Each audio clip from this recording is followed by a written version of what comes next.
So municipal ఎన్నికలకైతే సమయం రానే వచ్చింది. దానికి సంబంధించిన హడావిడైతే మున్సిపాలిటీలలో మొదలైందని చెప్పుకోవచ్చు. దాదాపు 116, 117 మున్సిపాలిటీలలో పాలక వర్గాలు మూసినటువంటి సమయం మూసినటువంటి మున్సిపాలిటీలలో ఎన్నికలు అయితే జరగబోతున్నాయి. ఆ ఎన్నికలకు సంబంధించి వార్డుల వారీగా కూడా రిజర్వేషన్లు అయిపోయినాయి. అన్ని కసరత్తు అయితే అయిపోయింది ఎన్నికల కమిషన్ సంబంధించి. ఇక నోటిఫికేషన్ వచ్చే తర్వాత నాకు తెలిసి ఈ నెల 22 నుంచి 25 తారీఖు మధ్యలో నోటిఫికేషన్ వచ్చే అవకాశం ఉందని అంటున్నారు. నిన్ననే రాష్ట్ర కేబినెట్ మేడారంలో భేటీ అయింది కదా. సో హైదరాబాదేతర ప్రాంతంలో మొట్టమొదటిసారి కేబినెట్ భేటీ నిర్వహించారన్నమాట. అదొక చరిత్ర. అయితే అక్కడ కీలకమైన నిర్ణయం తీసుకున్నారు మున్సిపల్ ఎన్నికలకు సంబంధించి. ఇగో మంత్రులకు ఈ నెల 22 నుంచి 25 మధ్యలో ఎన్నికల షెడ్యూల్ వచ్చే అవకాశం ఉన్నట్టుగా కూడా మనకు వార్తలు అందుతున్నాయి. ఎందుకంటే ఫిబ్రవరి 15 తారీఖు లోపలనే ఎన్నికలు నిర్వహించాలని కూడా చెప్తున్నారు. ఇగో మీకు చూపిస్తా. ఇగో వచ్చే నెల 15లోగానే మున్సిపల్ ఎన్నికలు నిర్వహించాలని రాష్ట్ర కేబినెట్ నిర్ణయం చేసింది. ఎందుకంటే ఫిబ్రవరి 15 తారీఖు నాడేమో శివరాత్రి ఉంది, మహాశివరాత్రి, 16 తారీఖు నాడు రంజాన్ ఉంది. ఈ లోపలనే ఎన్నికలు నిర్వహించాలని కూడా రాష్ట్ర ప్రభుత్వం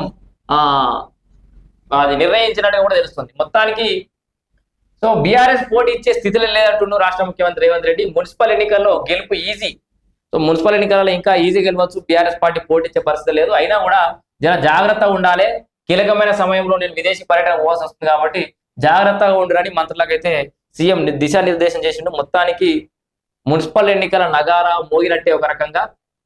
అయితే ఇక్కడ మరి చాలా మంది ఆశావాహులు ఉన్నారు. మున్సిపల్ ఎన్నికల్లో పోటీ చేయాలంటే ఎట్లా, వయసు ఏంది, అర్హత ఏంది. వాస్తవానికి మొన్న సర్పంచ్ ఎన్నికల కూడా పెద్ద ఎత్తున యువత పార్టిసిపేట్ చేసింది. చాలా మంది రాజకీయాల్లోకి వస్తారు. ఇది ఒక శుభ పరిణామం అని చెప్పుకోవచ్చు. ఎందుకంటే యంగ్ జనరేషన్ ఎన్నికల్లోకి వస్తున్నారు. అదొక హ్యాపీ మూమెంట్ అయినప్పటికీ కూడా దాంట్లో డబ్బు, మద్యం ప్రభావం గతంలో ఉన్నది. ఇంకా దాని వాసనలు పోలేదు. దాన్ని తట్టుకునే పరిస్థితిలో కొంత యువత లేక కొంత ఇబ్బంది పడుతున్నమాట వాస్తవం. అయితే ఇక్కడ ఇక డబ్బు, మద్యం విషయం కాసేపు పక్కన పెట్టి నిజాయితీగా పోటీ చేయాలనుకున్న వాళ్ళు గుర్తుంచుకోవాల్సిన అంశాలు.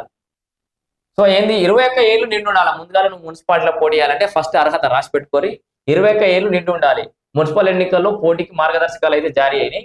మున్సిపల్ ఎన్నికల్లో పోటీ చేయడానికి అభ్యర్థుల అర్హతలు, వ్యయ పరిమితికి సంబంధించి అంశాలపై రాష్ట్ర ఎన్నికల సంఘం మార్గదర్శకాలు విడుదల చేసింది. కనీసం 21 సంవత్సరాలు నిండి ఉండాలి. ఒకటి, కార్పొరేటర్ గా పోటీ చేస్తేనేమో ఆ కార్పొరేషన్ పరిధిలో, అంటే కార్పొరేషన్ వేలు, మున్సిపాలిటీ వేలు తెలుసు కదా మీకు. కార్పొరేటర్ గా పోటీ చేస్తేనేమో ఆ కార్పొరేషన్ పరిధిలో లేదా ఏదైనా పరిధిలోని ఏదైనా డివిజన్ లో కౌన్సిలర్ గా పోటీ చేస్తుంటేనేమో ఆ మున్సిపాలిటీ పరిధిలో ఏదైనా వార్డులో ఓటర్ అయి ఉండాలి. అర్థమైందా? కార్పొరేటర్ పోటీ చేస్తేనేమో ఆ కార్పొరేషన్లో ఎన్నో ఒక దగ్గర ఓటర్ అయి ఉండాలి. నీకు నచ్చిన జాగా పోటీ అదే కార్పొరేషన్లో. అదే మున్సిపాలిటీలో కౌన్సిలర్ గా పోటీ చేస్తానంటేనేమో ఆ మున్సిపాలిటీలో ఏదన్నా ఒక దగ్గర వార్డులో ఓటర్ అయి ఉండాలి. పోటీ చేసే అభ్యర్థి ఆయా నగర లేక పురపాలిక కాంట్రాక్టర్ గా ఉండకూడదు. సో దానికి సంబంధించిన ఎలాంటి కాంట్రాక్ట్లు చేసి ఉండకూడదు. లేకపోతే నగర పురపాలికలో కేంద్ర రాష్ట్ర ప్రభుత్వాల్లో లాభదాయక పదవులు అనేది ఇదివరకు చేపట్టి ఉండద్దు. కేంద్ర రాష్ట్ర ప్రభుత్వ సర్వీస్ నుంచి తొలగించి ఉంటే పోటీకి అనర్హులు. ఏదైనా కేంద్రం కానీ రాష్ట్రం కానీ ఏదన్నా మీరు పదవి చేపట్టిరు, దాన్ని పోయింది, మీకు అనర్హత వేయబడ్డది, మీరు పోటీకి అనర్హులే. గతంలో పోటీ చేసి ఎన్నికల వ్యయ వివరాలు సమర్పించినందుకు ఎన్నికల సంఘం అనర్హులుగా ప్రకటించిన వారు. మీరు ఇదివరకు ఏదన్నా ఎన్నికలలో పోటీ చేసి అక్కడ మీరు ఎన్నికల ఖర్చు కరెక్ట్ గా చూపెట్టకపోతే దాన్ని అనర్హులా ప్రకటిస్తారు చూడు, ఇక వాళ్ళైతే పోటీకి అనర్హులే. అండ్ ఐపీ పెట్టిన వారు కూడా పోటీ చేయరాదు. లక్షల అప్పు చేసి దాన్ని కట్టలేక ఐపీ పెడతారు కదా. సో ఐపీ పెట్టిన వాళ్ళు కూడా అనర్హులే. పార్టీ తరఫున పోటీ చేసే అభ్యర్థికి సంబంధిత పార్టీ నుంచి బీఫామ్ ఉండాలి. సో ఎవరైనా పార్టీ నుంచి పోటీ చేయాలంటే వాళ్ళకి బీఫామ్ ఉండాలి. నామినేషన్ల ఉపసంహరణ చివరి తేదీ మధ్యాహ్నం 3 గంటల లోపు. సో ఆ బీఫామ్ కొంచెం, ఎందుకంటే పార్టీలు వెనక ముందు చేస్తాయి కదా. బీఫామ్ తోటి పోటీ చేయాలనుకున్న వ్యక్తి ఆ మధ్యాహ్నం 3 గంటల లోపు, అంటే నామినేషన్ లాస్ట్ రోజు నాడు మధ్యాహ్నం 3 గంటల లోపల రిటర్నింగ్ అధికారికి బీఫామ్ అనేది అందజేయాలి. పార్టీ అభ్యర్థిని స్థానిక వార్డు లేదా డివిజన్లో ఒక ఓటర్ ప్రతిపాదించాలి. సో ఖచ్చితంగా ఒక పార్టీ నుంచి పోటీ చేసే వ్యక్తికి అయితే ఆ వార్డు లేదా ఆ డివిజన్లో ఒక ఓటర్, ఆ స్థానికంగా ఉన్న ఓటరు ఏంది ప్రపోజల్ పెట్టాలి, ఏమంటారు ప్రతిపాదించాలి.